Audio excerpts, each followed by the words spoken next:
Hi, I'm Chef Raphael and welcome to my how-to series. Today I'm going to show you the best way of making the sunrise basmati rice. The best is because this is the actually recommended way. I'm actually going to soak the rice in water, and to start off I need to measure the amount of rice that I'm going to use. So I'm going to cook 2 cups of rice. This is just plain water from the tap, and then let it soak for about 30 minutes. You can do it from at least 15 minutes, but I would suggest that you do it for 30 minutes. So what soaking the rice does to the rice is actually, when it's cooking, it will make the rice more even and fuller as it cooks. Basically, it will expand evenly at the same time.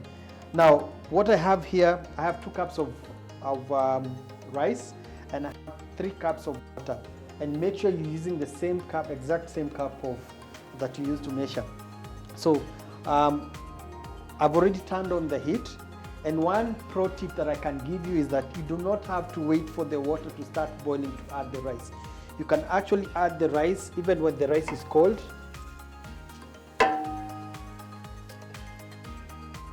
give it more flavor for the rice, I usually like adding a little bit of salt. So for 2 cups, you can add about a teaspoon of salt. Make sure you have a tight fitting lid, or basically the lid that is meant for that pot that you're using. So when the water starts boiling, what I will do is reduce the fire. So if you're using this size of flame, which is exactly the same one I'm using with the pie pot, that's the one that I'm using, and when you reduce it, that's the way it will be. So the reason why I'm emphasizing on the size of flame, size of burner, is because if you're using a big flame and you're cooking a small amount of rice or a smaller pot, that water will actually, whenever you're cooking, even if you reduce the heat, the water will actually evaporate or before the rice is cooked. And if you're using a small flame for like this size of a pot, what will happen is by the time 12 minutes are over, the rice will still be soggy and it will not be able to get the desired results. So that's really important.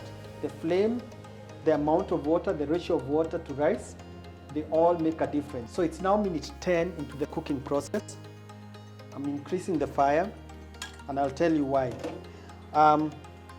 When I come to the rice and open it up, I notice it's still a little bit wet, but the rice is cooked. So the best solution for that is to increase the fire and also stir the rice. In case you're cooking the rice and the rice is not fully cooked and yet it's dry, all you need to do is add a little bit of water, a small amount, and still reduce the fire, because you want it to steam now to the final until it's nice and soft. I've already tasted it. It has a nice aroma, especially because of the salt that I added. And when I look at the grains, they are nice and fluffy and elongated. So, and they are evenly, and they're all the same. They're basically the same size and shape. So when serving it, my suggestion is you try and do it immediately, because the longer you leave it in the pot, it will actually keep cooking. And as you can see, it's falling off the pot without being overcooked. And that's the best way to cook the sunrise basmati rice. Hope you enjoy yours, and let me know how it tastes like when you get to try it.